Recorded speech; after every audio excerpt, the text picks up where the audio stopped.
अब शुरू होता है हमारा चैप्टर नंबर 110, जहां सैंपल सुनने के बाद सोई यूनियॉर्क के स्टूडियो से अपने घर वापस आ जाती है। इसके बाद हमें रात का सीन दिखाया जाता है जहां सोई वॉशरूम से नहाकर निकल रही होती है। मैं बहुत ज्यादा थक गई हूँ, आज का दिन कितना लंबा था। एंड सोई कुछ डॉक्यूमेंट्स निकालते हुए मन में बोलती है, मैंने पहले ही सैंपल टीम लीडर को मेल कर दिए थे और ये रहे क्रिएटिव नोट्स। लेकिन तभी सोई को रियलाइज होता है कि ये डॉक्यूमेंट्स गलत हैं। जो उसके हाथ में है वो क्रिएटिव नोट्स हैं ही नहीं। हाँ, वेट व्हाट? शिट, ये क्रिएटिव नोट्स है ही नहीं बल्कि प्रपोजल डॉक्यूमेंट है जो मैंने यूनियॉर्क को भेजे थे। और तभी सोई को याद आता है कि स्टूडियो से निकलते टाइम वो गलती से गलत डॉक्यूमेंट्स अपने साथ ले आई। OMG, मैं गलत डॉक्यूमेंट्स उठा लाई। सोई, कह दो कि ये झूठ है। हाँ, अब मैं क्या करूं? सीरियसली, वो मुझे कल टीम लीडर को देने थे। तभी सोई की नजर अपने प्रपोजल डॉक्यूमेंट्स पर जाती है जिस पर यूनियॉर्क ने पढ़ने के बाद रेड पेन से कुछ लिख रखा था एंड हमें वो ब्लैक दिख रहा है। यहाँ पर मैसेज साफ नहीं है और इसे समझना भी मुश्किल है। एंड सोई वो डॉक्यूमेंट उठाकर देखने लगती है। हाँ, क्या कहा? मैसेज साफ नहीं है और समझना मुश्किल है। और सोई बाकी के पेजेस पलटकर भी देखने लगती है कि यूनियॉर्क का बाकी चीजों पर क्या सोचना है। एंड अगले पेज पर लिखा हुआ होता है, शायद मैंने ये पहले भी कहीं देख रखा है, I mean, यूनिक नहीं है। एंड ये सब पढ़कर सोई बोलती है, विश्वास नहीं होता। उसे क्या लगता है, आखिर वो कौन है? एंड इसके बाद सोई उदास होकर कुछ सोचने लगती है। एंड इस समय रात के कुछ 12:27 हो रहे होते हैं। सोई इरिटेट होकर अपना लैपटॉप खोलती है और अपना काम करने लगती है। इसके बाद हमें अगला सीन दिखाया जाता है जहां सोई बाहर किसी रेस्टोरेंट में जा रही होती है। तभी सोई को देखकर यूसियोंग बोलता है, अरे देखो सोई आ गई। हे गाइस, तभी अजिन बोलती है, हे सोई, तुम्हें पता भी है कितना टाइम हो रहा है? ईसीओ बोलती है, बाहर बहुत ठंड है सोई, जल्दी से यहाँ पर आ जाओ। तभी सीन शिफ्ट होता है ग्वानमिन पर जो सोई पर गुस्सा कर रहा होता है। अगर तुम आधा एक घंटा लेट होती तो मैं समझ सकता था, पर इतना लेट? तुमने तो हद ही कर दी सोई। सोई मासूम बनकर बोलती है, गाइस मैं 4 दिन से ओवरवर्क हूँ और अभी हम प्रोजेक्ट के स्टार्टिंग फेज में ही हैं, तो तुम समझ सकते हो ना मेरी कंडीशन। मैं जानबूझकर लेट नहीं आई हूँ। इसके बाद हमें थोड़ी देर बाद का सीन दिखाया जाता है जहाँ सोई के सभी दोस्त एकदम शॉक हो जाते हैं। क्या कहा? ग्वानमिन एकदम शॉक होकर बोलता है, तुम्हारा मतलब तुम अभी यूनियॉर्क गो के साथ काम कर रही हो? एंड जिन को अपने कानों पर विश्वास ही नहीं हो रहा होता है कि उसने अभी अभी क्या सुना। हाँ, क्या? ग्वानमिन आगे बोलता है, वाओ, इसे किस्मत कहना सही रहेगा या फिर श्राप? मेरा मतलब चांसेस थे ही क्या, शायद 0 कि वो बेवकूफ जो अचानक बिना बताए गायब हो गया था, वो बिना बताए अचानक से फिर से हमारी जिंदगी में टपक गया। ईशे बोलती है, तो तुमने कैसे बिहेव किया? उसे ना जानने का नाटक किया या फिर उसे पहचानने का? सोई बोलती है, वेल, पहले वो बहुत फ्रेंडली होकर बात कर रहा था। ग्वानमिन इरिटेट होकर बोलता है, वाह, इसमें तो काफी हिम्मत है। तभी अजिन बोलती है, हे ग्वानमिन, तुम थोड़ा चुप रहोगे? हाँ सोई, तुम बोलो। वो तुमसे फ्रेंडली था? सच में? तो तुमने उससे क्या बोला? तुम्हें कम से कम उसे एक फटकार तो लगानी ही चाहिए थी। तभी सोई बोलती है, मैंने यूनियॉर्क से ये कहा था, ये वर्क प्लेस है, यहाँ पर प्रोफेशनल की तरह रहते हैं, ओके? सोई की बात सुनकर अजिन बोलती है, नाइस, वेरी गुड सोई। ग्वानमिन बोलता है, अरे वाह सोई, तुमने तो एक लाइन ही ड्रॉ कर दी अपने और उसके बीच में। जब तुमने ये कहा था तो उसे तो बहुत एम्बेरसमेंट फील हुई होगी ना? एंड सोई यूनियॉर्क के बारे में सोचने लगती है और अपनी ड्रिंक पीते हुए मन में बोलती है, उसे किसने हक दिया मुझे ऐसे घूरने का? एंड देन सोई आगे बोलती है, मैंने यूनियॉर्क से ये भी कहा था कि उसके आसपास रहने से मैं अनकंफर्टेबल हो जाती हूँ और मुझे बहुत तेज गुस्सा आने लगता है। एंड सोई की बात सुनकर सब लोग एकदम शॉक हो जाते हैं। हाँ, क्या? सच में? एंड सोई को अब धीरे धीरे नशा होने लगता है। तभी सोई आगे बोलती है, क्योंकि तुम्हारे आसपास रहने से मुझे पास्ट की याद आ जाती है। देन सीन शिफ्ट होता है सोई के दोस्तों पर जो बोल रहे होते हैं, सच में? वाओ सोई, क्या? तभी ग्वानमिन बोलता है, क्या? पर तुमने ऐसा क्यों किया? ओह मेरा फोन बज रहा है। एंड सोई अपना फोन पिक कर लेती है। हेलो। हे अजिन, वो मजाक कर रही है ना? मुझे नहीं लगता। मुझे माफ करना जो मैं इतनी रात को कॉल कर रहा हूँ, लेकिन ये बहुत अर्जेंट है। क्या तुम्हें फाइल के बीच कोई यूएसबी मिली थी जो तुम गलती से अपने साथ ले आई हो? सोई बोलती है, हाँ कौन? यूनियक बोलता है, मैं यूनियक हूँ। हाँ यूनियक? तभी यूनियक आगे बोलता है, लगता है तुमने मेरा नंबर सेव नहीं कर रखा। यूनियक की बात सुनकर सोई को गुस्सा आ जाता है और सोई एकदम गुस्से में यूनियक से बोलती है, एक्सक्यूज मी, तुम्हें पता भी है इस वक्त क्या टाइम हो रहा है? या फिर तुम्हारे पास एक वॉच तक नहीं है जिसमें तुम टाइम देख सको? मैंने तुमसे कहा था ना कि प्रोफेशनल की तरह बिहेव करना, तो फिर आधी रात को मुझे कॉल करके क्यों परेशान कर रहे हो? क्या? ये क्या बोले जा रही है? कोई तो रोको इसे। तभी अजिन सोई के हाथों से फोन ले लेती है और सोई की जगह यूनियक से बात करने लगती है। हेलो, सॉरी तुम्हें ये सब सुनना पड़ा। एक्चुअली बात ये है कि सोई अभी थोड़ी नशे में है, इसलिए क्या तुम मुझे बता सकते हो कि तुम्हें सोई से क्या काम था? मैं अजिन बोल रही हूँ, सोई की दोस्त। लो सोई, इसे भी खा लो और अपना मुंह बंद रखो, ओके? क्या? एक यूएसबी? ओके, मैं देखती हूँ। देन सीन शिफ्ट होता है सोई पर, जो अजिन की बात सुनकर अपने बैग में वो यूएसबी ढूंढने लगती है और सोई को वो यूएसबी मिल जाती है। देन हमें अजिन को दिखाया जाता है जो यूनियक से बोल रही होती है, क्या वो तुम्हें अर्जेंटली चाहिए? एंड तभी अजिन की नजर सोई पर जाती है जो कि यूएसबी लेकर बैठी हुई होती है। एंड अजिन यूनियक से बोलती है, ओह लगता है वो उसे मिल गई। क्या तुम अभी आ रहे हो? अच्छा ठीक है।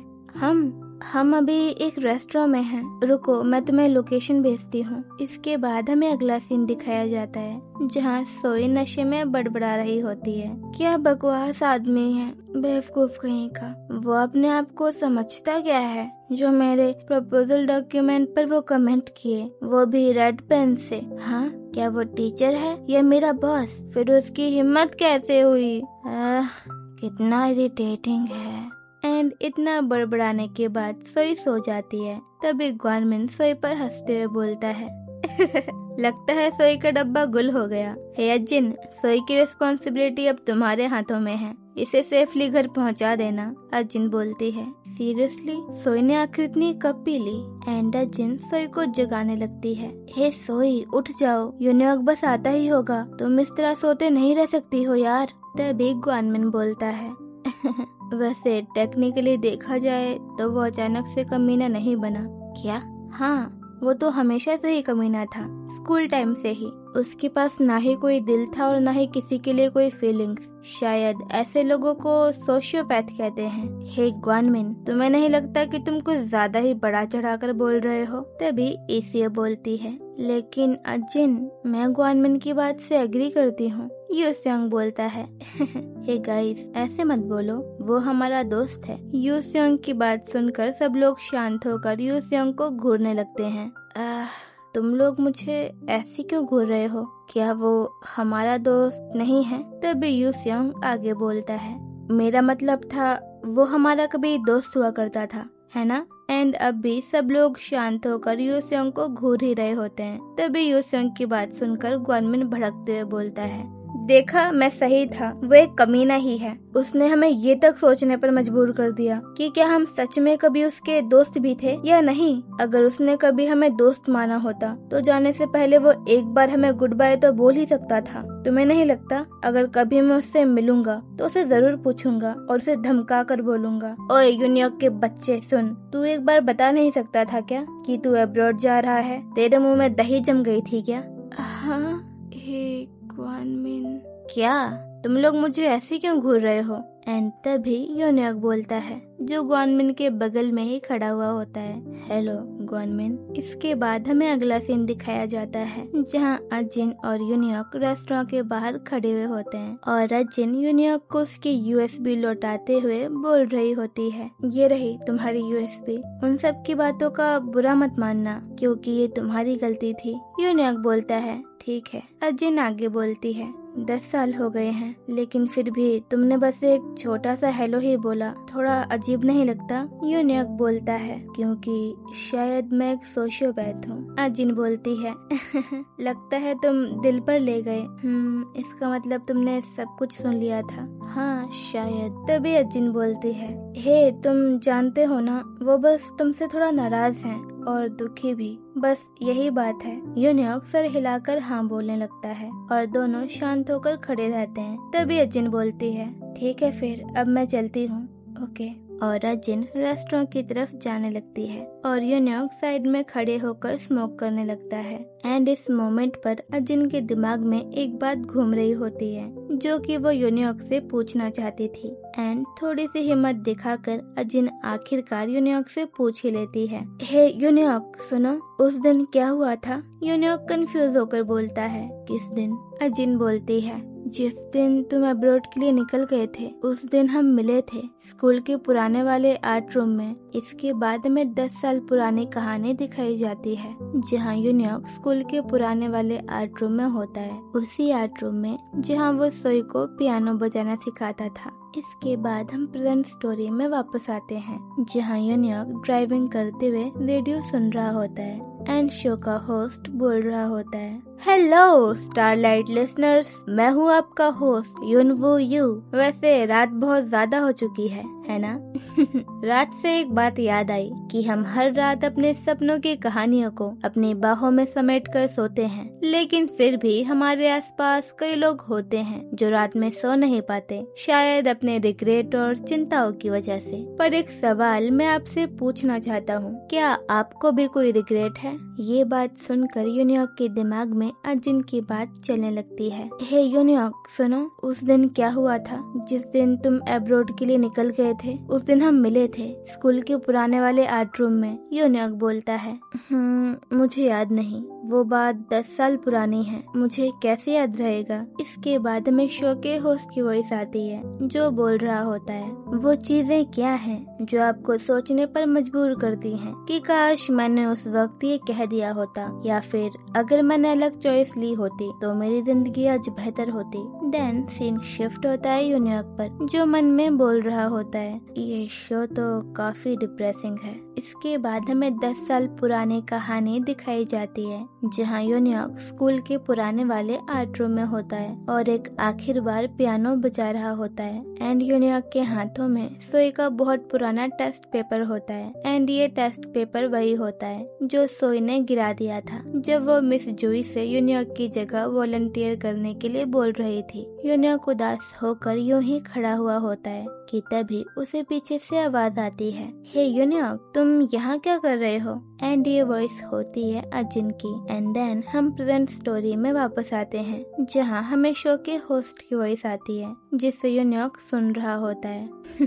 डियर लिसनर्स, अगर आपको अचानक से पता चले कि आप समय में पीछे जा सकते हैं, बिल्कुल अबाउट टाइम के प्रोटैगनिस्ट की तरह, तो आप क्या करेंगे? इस मूवी का प्रोटैगनिस्ट कई बार समय में पीछे जाता है और अपनी जिंदगी के कई पहलुओं को बदल देता है। वो रिग्रेट वाले मोमेंट, वो प्यार जिसे वो कन्फेस ही नहीं कर पाया और वो खो दिए गए मौके, लेकिन आखिर में उसे समझ आता है कि कोई भी चॉइस कभी भी परफेक्ट हो ही नहीं सकती। हम अक्सर व्हाट इफ वाले ख्यालों में अटक जाते हैं, एक बेहतर पास्ट की पॉसिबिलिटी में और एक अच्छे फ्यूचर की ख्वाहिश में, पर कोई भी कभी नहीं जान सकता कि चीजें बेहतर होती या फिर नहीं। उन सिचुएशंस में हम बस वही बेस्ट डिसीजन लेते हैं जो हम ले सकते हैं। तो शायद जो सच में मैटर करता है वो खुद चॉइस नहीं है, बल्कि उसे एक्सेप्ट करने की, उसे ओवरकम करने की और आगे बढ़ते रहने की ताकत है। सो आज रात मैं उम्मीद करता हूँ कि आप उन हैवी रिग्रेट के बोझ को थोड़ा साइड में रख देंगे जो आपको पूरी रात जगाए रखते हैं और थोड़ी देर के लिए सुकून से सो जाएंगे। सो माय डियर लिसनर्स, इसी के साथ हम इस शो को एमी वाइनहाउस के बैक टू बैक शो के साथ समाप्त करते हैं। सो डियर लिसनर्स, आज के लिए ये शो यहीं पर खत्म होता है। Good night everyone. इसके बाद हमें अगला सीन दिखाया जाता है जहां यूनियक अपने स्टूडियो में आता है और चुपचाप बैठकर अपना काम करने लगता है और इसी तरह यूनियक पूरी रात अपना काम करता रहता है और इसी के साथ ये चैप्टर यहाँ पर खत्म होता है।